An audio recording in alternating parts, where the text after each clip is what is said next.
Bienvenidos a un nuevo episodio de Pensar Fuera de la Caja. Hoy tenemos un tema que está en auge, en tendencia, que es el estrés laboral o más conocido como burnout. Y por eso está acá conmigo Julián Ciardulo. Él es licenciado en psicología y además profesor de psicología laboral en la Universidad Católica de Argentina. ¿Cómo estás, Juli? ¿Qué haces, Cami? Bueno, gracias por la invitación y qué bueno que hayamos podido encontrarnos para poder tener esta conversación que hacía rato veníamos posponiendo. Sí, por supuesto, por supuesto. Siento que te conozco de algún lado. Sí. Bueno, vamos a empezar por el primer concepto, ¿no? Que es el estrés. Que creo que es la base de todo, ¿no? Como empezar a entender qué es ese concepto para seguir con lo otro. Sí. Me parece importante esto que decías porque dijiste como estrés y burnout, que al final hay una distinción entre estrés y burnout. Pero primero el estrés como algo general de la vida.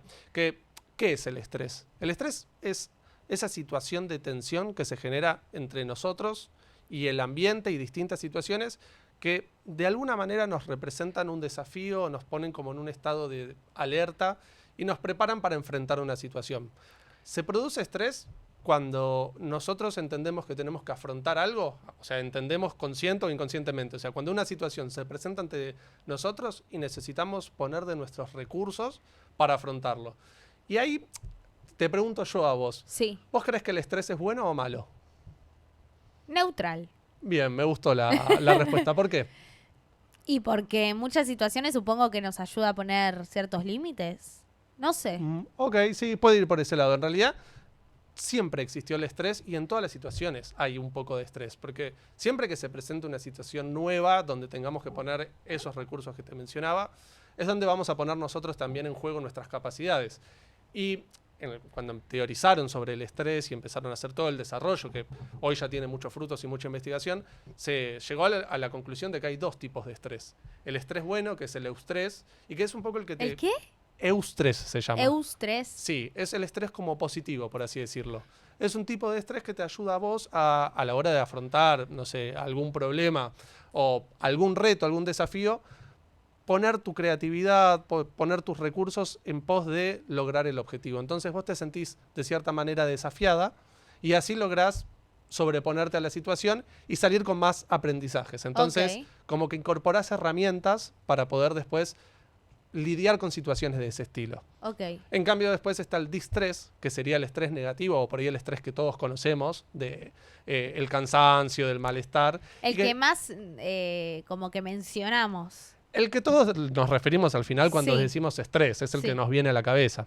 Que es este estrés que los recursos que nosotros tenemos a veces sentimos que son insuficientes o que por ahí la demanda es mucha para la que nosotros podemos dar frente. Y ahí hay como una distinción, porque uno por ahí dice, bueno, no sé si los que conocen un poco más de psicología por ahí piensan, pero si no se adecuan los recursos al ambiente, estamos hablando por ahí de que puede haber un trauma por la cantidad de esfuerzo que tiene que hacer la persona o la mente. No, en realidad lo que tiene el distrés es que no es algo que se lleve puesto a la integridad de la persona, como en el trauma, que es como una situación que es choqueante. En cambio, el estrés es como se ponen en juego unos recursos antiguos que tenemos nosotros de nuestro desarrollo filogenético, que son los elementos de enfrentamiento de las situaciones o de huida, que son, parte de nuestra evolución como parte de la humanidad y de ser un ser vivo, básicamente. Sí, y esto es más, ¿el estrés es una emoción tal como la ansiedad, por ejemplo? Lo que pasa es que sí, es distinto en realidad. El estrés es más como un estado de la mente de la persona, ¿no? Es como una manera de abordar situaciones. O sea, el estrés conlleva un correlato emocional, ¿no? Una situación de alerta, un estado de cierto, por ahí, agotamiento, por así decirlo, según el grado de más distrés, que es cuando es este estrés negativo. Pero en sí no sería tanto una emoción. Las emociones son otras herramientas que tenemos nosotros. En cambio, el estrés es más la manera en que abordamos las situaciones y como una serie de mecanismos internos que se ponen en juego para poder afrontar.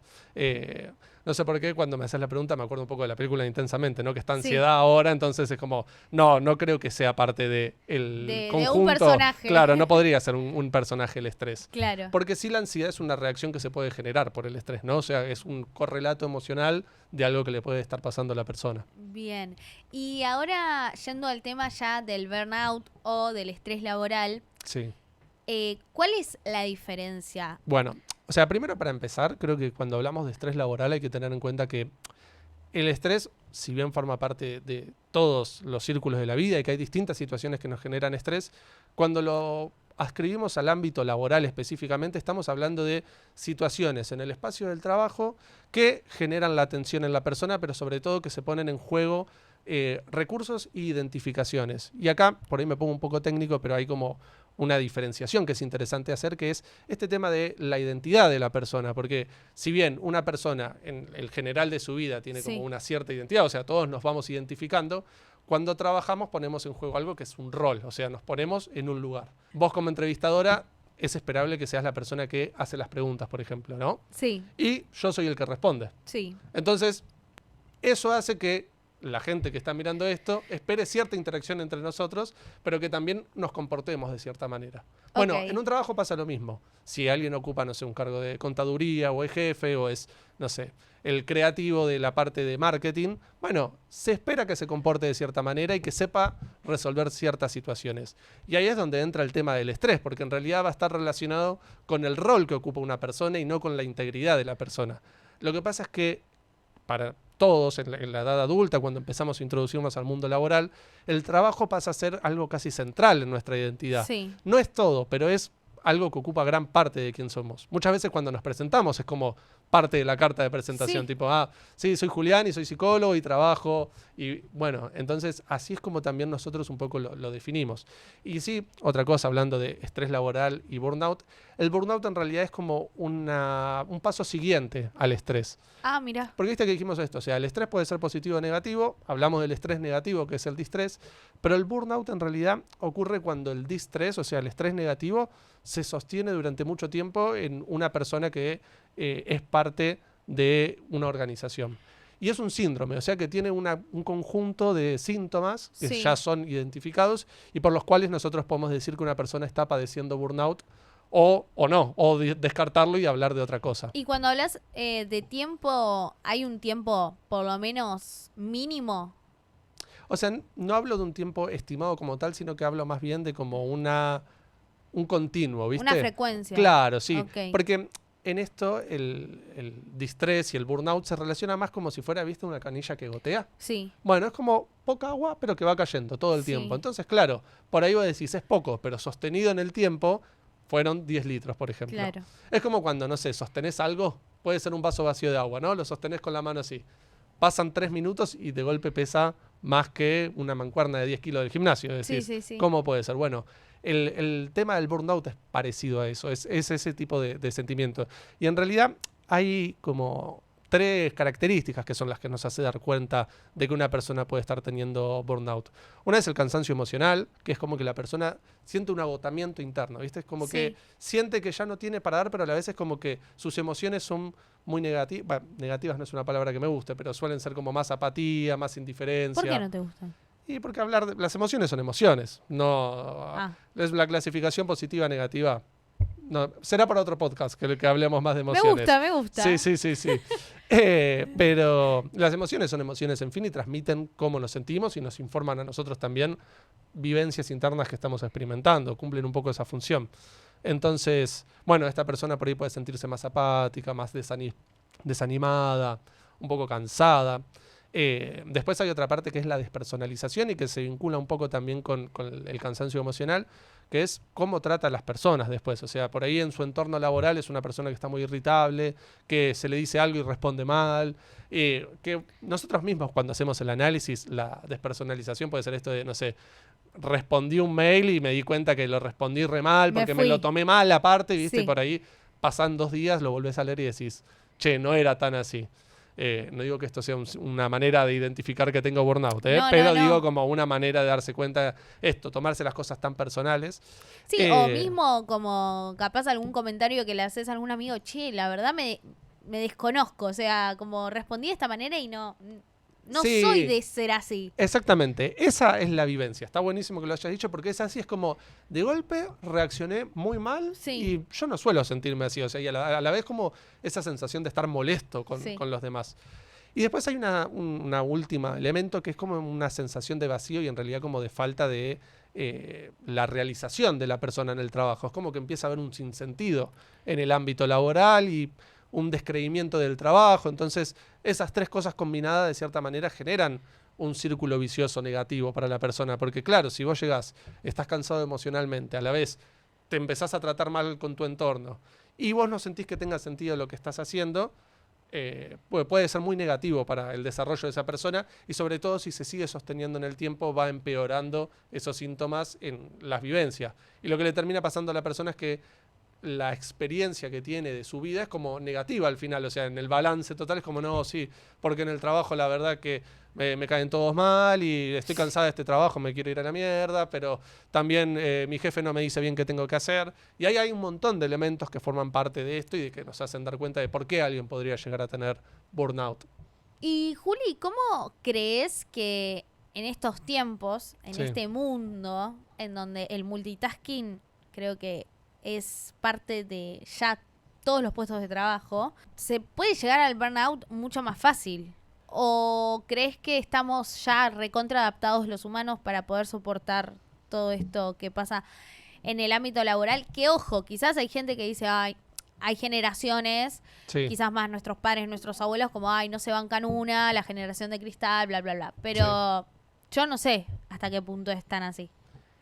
Bueno, en realidad es como que hay distintas cosas que predisponen a esta situación, porque siempre que nosotros estudiamos y analizamos por qué una persona llega a una situación sindromática o de malestar, tenemos que entender que tanto los elementos de la persona como lo que pasa en el ambiente, o sea, en este caso en el ambiente laboral, generan, o sea, se encuentran y generan ese malestar. En este caso sería el burnout, pero bueno, sería como un estrés sostenido, ¿no? Sí. Entonces, para que se llegue a esa situación, tiene que encontrarse primero una persona que por ahí, no sé, tiene ciertas características de perfeccionismo, de autoexigencia elevada, entonces necesita cumplir con los plazos a toda costa, pone mucho de sí y pone mucho de su identificación con el trabajo, entonces parecería que todas las gratificaciones, o sea, todo lo que le genera placer en la vida pasa Sí. por el trabajo y lo que termina poniendo eso en juego en el espacio laboral es en un lugar donde por ahí se le sobreexige, no se le limitan bien las tareas que tiene que hacer.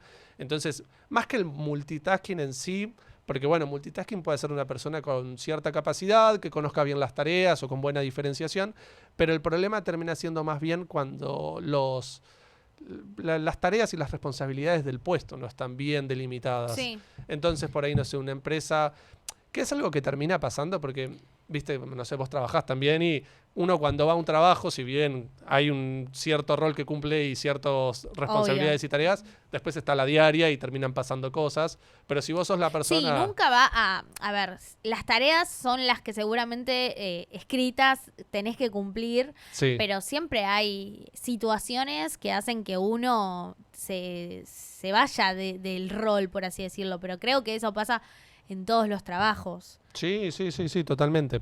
Pero hay trabajos donde pasa menos por ahí, otros donde Claro. pasa más. Y sobre todo hay algunos donde, como la tarea no es tan estructurada, empieza a haber esta diferenciación y este desafío.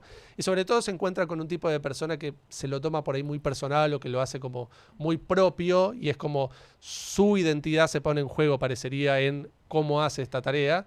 Y ahí es donde se empieza a poner en riesgo. Porque si yo te pongo en un ambiente donde te exigen una cosa y después te cambian la tarea a hacer a la mitad y te cambian la consigna, te adelantan los plazos de entrega, a la vez te suman una tarea, a la vez te piden que hagas horas extra y a la vez, no sé, no recibís el pago que esperabas o no tenés el tiempo para sentarte a comer o no tenés una actividad que sea un hobby que te permita como distender cuando termina tu trabajo, porque al final estás siempre trabajando, que Sí. ese es el riesgo, me parece un poco más relacionado con esto del multitasking, Sí. que pasa un poco con la virtualidad a veces, pero con la presencialidad también, que es siempre estoy trabajando todo el tiempo, ¿viste? Es como, bueno, estoy en mi casa, pero tengo el teléfono con sonido, pero tengo la computadora abierta por las dudas y son las 9 de la noche y justo alguien me mandó un mensaje. Sí. Entonces me pongo a responder y quieras o no, eso ya te hizo el switch de ponerte en modo trabajo porque tipo recibiste un mensaje de que hay que solucionar esto mañana o te llegó un mail que alguien mandó porque está en esa misma situación a las 9 de la noche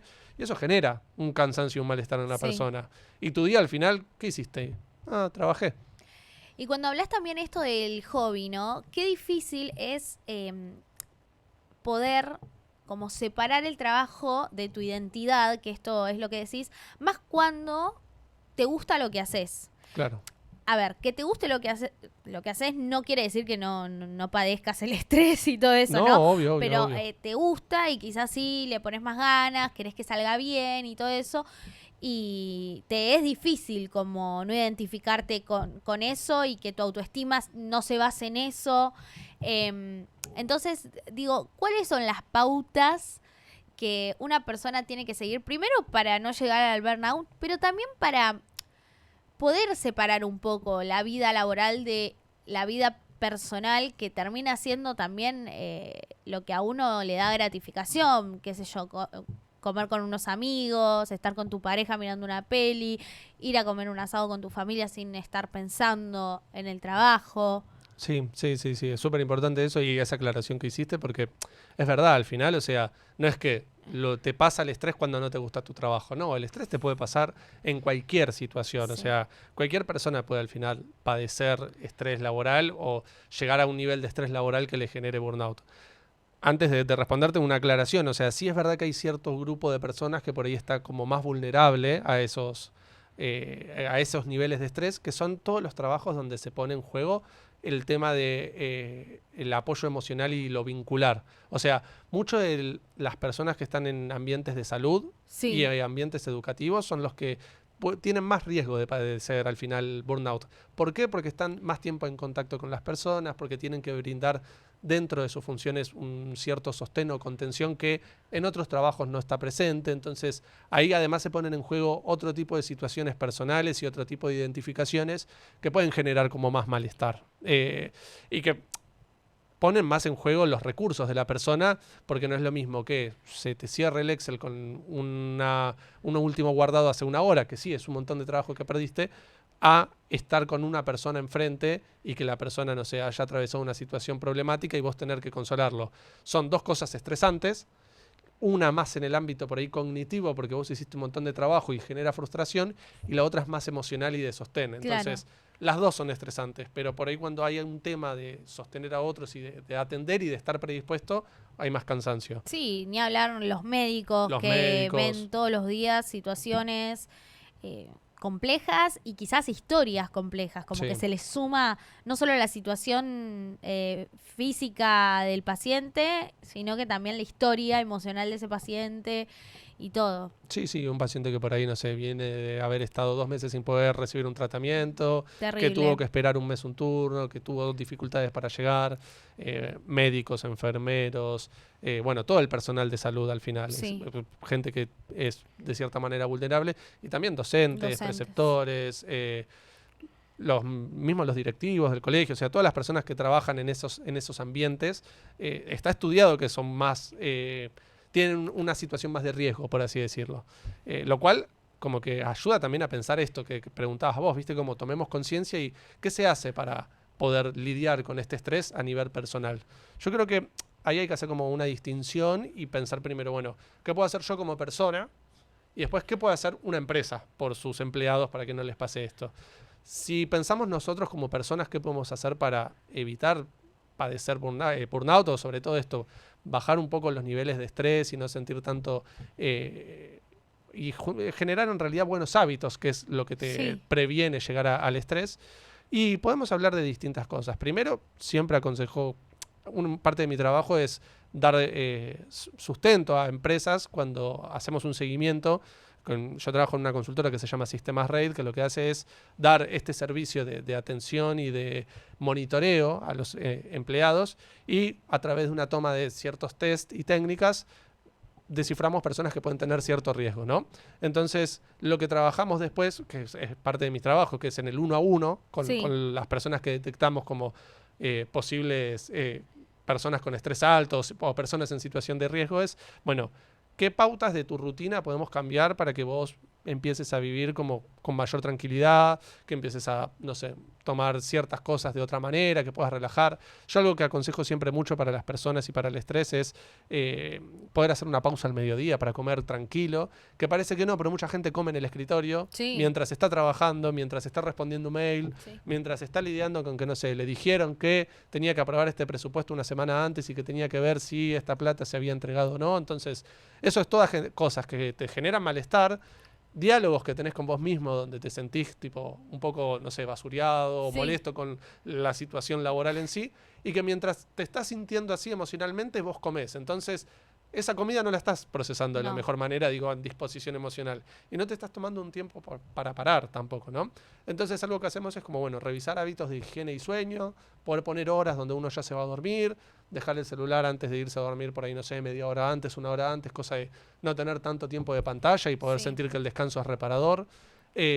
A veces hacemos algunos ejercicios de respiración y relajación también, como esto, poder tomarse un minuto y monitorear un poco cómo está uno y concentrarse más en el aquí y ahora y en las situaciones con las que está lidiando y cómo te sentís vos corporalmente, como registrar, registrar como si estás tenso, si estás rígido, en qué posición estás.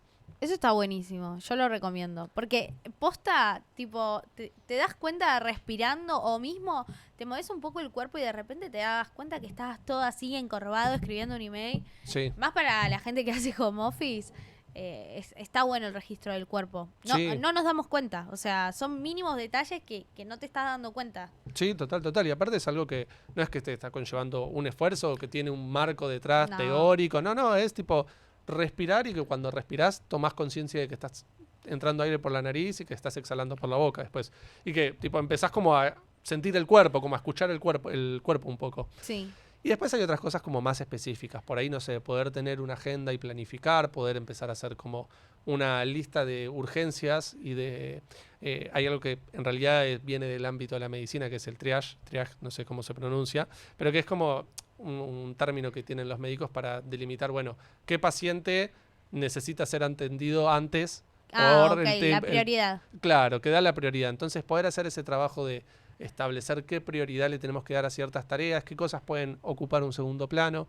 También es difícil cuando tenés que lidiar con otras personas que te lo están demandando. Pero bueno, empezar por poner nosotros el límite un poco a veces, que también esto, por eso yo hablo de que trabajamos en prevención con personas, pero también trabajamos con prevención con empresas, porque no puede quedar todo a disposición de que es la persona la culpable de tener estrés. No Obvio. es que esta persona no hizo lo suficiente, entonces tiene estrés, o no trabaja mucho, o todas estas cosas que por ahí son los diálogos que escuchamos hoy en redes y que tiene mucho que ver con ser tu propio jefe, no estás poniendo lo mejor de vos, tenés que tener siempre como tu autoestima y tu nivel ahí arriba, porque tenés que ser la persona que destaque, y los 10 pasos para destacar y los 10 pasos para presentarte.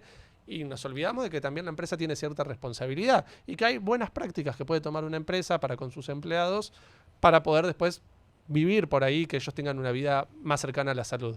Y vos me dirás, bueno, pero entonces, ¿por qué a la empresa le interesaría que sus empleados vivan en la salud?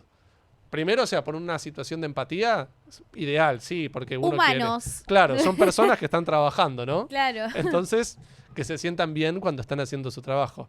Y después, por un tema meramente económico, y esto es algo que se empezó a escuchar en los congresos internacionales de salud en el trabajo que se hacen en Estados Unidos hace un par de años, que es el tema de que al final, si un empleado está estresado, trabaja peor, trabaja menos, empieza a faltar y genera pérdida de cierta manera y no se produce al nivel que se podría producir.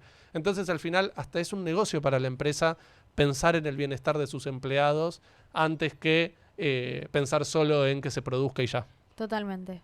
Bueno, muy bien. muy bien. Me encantó todo lo que decís porque realmente es eso, un poco a veces es esto como, bueno, pero vos estás predispuesto, vos estás predispuesta a estresarte y todo eso. Claro. No, hay una parte que también la empresa se tiene que hacer cargo y también creo que estamos en un momento donde nuestra generación, como Sí. la generación más joven hoy, joven adulta, busca también un poco estar saludable a nivel laboral o esto de poder encontrar los hábitos. Y muchos ponen en prioridad quizás la flexibilidad en un trabajo Sí. antes que lo económico. Y creo que va cambiando, pero siento también que hay, o pienso, que hay muchas empresas que no se amoldan a eso y es más fácil como criticar a las personas que no se amoldan Sí. que decir o cuestionarse, che, ¿qué estamos haciendo mal? Esto de la rotación, hay mucha rotación en muchas empresas. Sí. Obviamente a veces son las empresas mismas que generan esa rotación adrede, Sí, pero sí, por sí, otro sí. lado sale una propuesta mejor que te da en vez de 4 días home office no, 4 días en oficina, te da 2 días home office y decís, bueno, por un día más en casa Claro. me voy al otro lugar, me pagan lo mismo. Pero creo que eso todavía como que cuesta entender y que, bueno, no, la generación de cristal se queja por todo, no quiere laburar, son unos vagos. Sí, No, sí, sí. quizás simplemente priorizamos estar más tranquilos, porque también creo que somos una generación que vio llegar a nuestros padres de mal humor, cansados, estresados, o mismo no verlos en casa por muchas horas o solo Sí, verlo sí. a la noche cuando llegaba de trabajar. Y creo que hay mucha gente que no quiere repetir eso. Sí, sí, sí, sí, coincido totalmente. Bueno, se habla mucho ahora y hay muchos posts en LinkedIn donde cuentan historias de esto. Por ahí alguien, no sé, se quiso postular a un trabajo y le dijeron que solo, o sea, que el beneficio era que te daban un día de home office. Sí. Dijo, no, eso no es un beneficio para mí, eso es algo que tiene que estar el home office. Y yo esperaba 3 días de home office. Y es un poco esta adecuación, ¿no?, que tiene que haber entre las expectativas, el trabajo. También es verdad que hay trabajos que son más estresantes y que por ahí, no sé, requieren que la persona esté en Sí, su sí, lugar de obvio. trabajo. Hay roles que Sí, necesitan lo físico, sí, tal cual, tal cual. O sea, no sé, alguien que maneja un camión no puede hacer home office. obvio. Pero puede tener incorporado en su esquema de trabajo días de descanso porque después de hacer un viaje largo necesita llegar a su casa y poder estar tranquilo 2 días para, sobre todo esto, evitar accidentes, tener planificado que un viaje que por ahí es un día entero viajando, se hagan 2 días, así él puede parar y puede descansar y no tiene que dormir arriba del camión. Cosas, digo, lo de los camiones, pero digo como distintos temas que van surgiendo en el lugar de trabajo y que nos empezamos a cuestionar. Y que yo creo que también hay empresas que por ahí se lo toman como más una bandera, ¿viste?, a la hora de pensar. Sí. Y hay prácticas que por ahí no son tan distantes o disruptivas como puede ser plantear la virtualidad como lugar de trabajo o un esquema de home office 3-2 donde vos vayas 2 veces nada más, sino que son cosas más relacionadas con el puesto de trabajo, ¿no? Entonces, por ejemplo, una empresa que quiere empezar a trabajar sobre el estrés en sus trabajadores y que quiere hacer, de cierta manera, un trabajo de análisis interno primero para ver qué puede hacer para mejorar. Tiene 2 o 3 pasos que puede seguir. El primero para mí, que es como el más importante, hacer un buen análisis de puesto, del organigrama de la empresa y delimitar bien jerarquías, tareas y responsabilidades. Fijarse que las personas que están haciendo las tareas, más allá de que las hagan o no, que no estén haciendo tareas de más, o si las estén haciendo, que estén recibiendo la retribución correspondiente, si están tomando más responsabilidades de las que se previó cuando se desarrolló el organigrama, porque muchas veces pensamos el organigrama de una empresa como algo fijo, como una radiografía de la columna Sí. que siempre tiene que quedarse igual. Y la verdad que va mutando y se va complejizando una empresa según los caminos y las decisiones que va tomando a nivel de mercado, a nivel de empresa, a nivel de organización y de sectorización. Entonces, poder distinguir bien en un organigrama cuándo es necesario generar un nuevo puesto, cuándo unas competencias o un requisito que se había planteado en un primer momento ya no es necesario o en realidad se complejizó y se le sumaron más tareas. Entonces, por ahí, una persona que trabaja en un área necesita tener un equipo ahora porque cuando estuvo en la práctica en el in situ, empezó a pasar que hacía más cosas de las que en realidad Claro. decía, o que esas cosas eran más complejas de lo que parecía. Después, hacer periódicamente una revisión de los niveles de bienestar y de satisfacción de sus empleados. Hay cosas que van más allá de lo emocional y que son más, si uno quiere, palpables, como tipo el mobiliario de la empresa. O sea, si yo te doy una silla que está vieja y está rota, no vas a trabajar de la misma manera que si yo te doy una silla ergonómica. Ahora, bueno, se avanzó en algunas cosas de ley, en términos acá nacionales en nuestro país, de cómo se tienen que implementar estos requisitos de Sí. salud, pero no se implementa después, o pasa que tarda más o tarda menos, y esto a nivel mundial tiene como cierto delay en llegar. O sea, acá llegó cuando, acá nosotros a veces debatimos cosas de la virtualidad, cuando en otros países se habla de la reducción de la jornada laboral. Claro. Y es como algo que a nosotros todavía no nos suena ni de oído eso. No. ¿Cómo reducir Al la contrario. jornada laboral? Claro, sí. Entonces, estas pequeñas como prácticas que puede poner la empresa, analizar bien los puestos y hacer un análisis continuo y rechequeo de cómo están el organigrama y cómo se está trabajando en la organización, hacer un análisis continuo y un monitoreo del bienestar de sus empleados y son encuestas, son tipo cosas anónimas que se envían o que Sí. se sectorizan para que la persona sienta que tiene un espacio donde pueda hablar y dar su retroalimentación de cómo se está sintiendo en el espacio laboral. Y después ciertos incentivos o mejoras que se le puede dar a los trabajadores que ya forman parte por ahí más de este pack de la virtualidad o de beneficios. Ahora hay empresas que dan, no sé, el gimnasio, Sí. el día de cumpleaños o la comida, como pensar también en el bienestar del empleado, ¿no? Dentro de una organización. Muchas gracias, Juli. Impecable todo. ¿Y por dónde te puede seguir la gente si quiere saber más de vos? Bueno, no, primero, gracias a vos por invitarme. A mí esto me parece súper interesante y agradezco también la posibilidad de difundir algo que acá empieza a hablarse en Argentina de estos temas hace ya varios años, pero que ahora se escuchan con más fuerza. Sí, y también a veces se toman como muy a la ligera, tipo burnout Claro. es 2 puntos, estar quemado. No, bueno, tiene toda una definición, Sí, conceptos. un grado Así de que, incapacidad muy que le genera a la interesante. persona también, ¿no? Como un cierto cansancio y malestar que repercute en su nivel de vida. Si me quieren seguir o escribir, pueden buscarme, es lic.Julián Ciardulo, que es mi nombre y mi apellido, Ciardulo con 2 L. Y si no, lo mismo por mail, es lo mismo que en el Instagram, lic.julianciardulo, @gmail.com. Perfecto, muchas gracias, Juli. No, gracias a vos, Cami.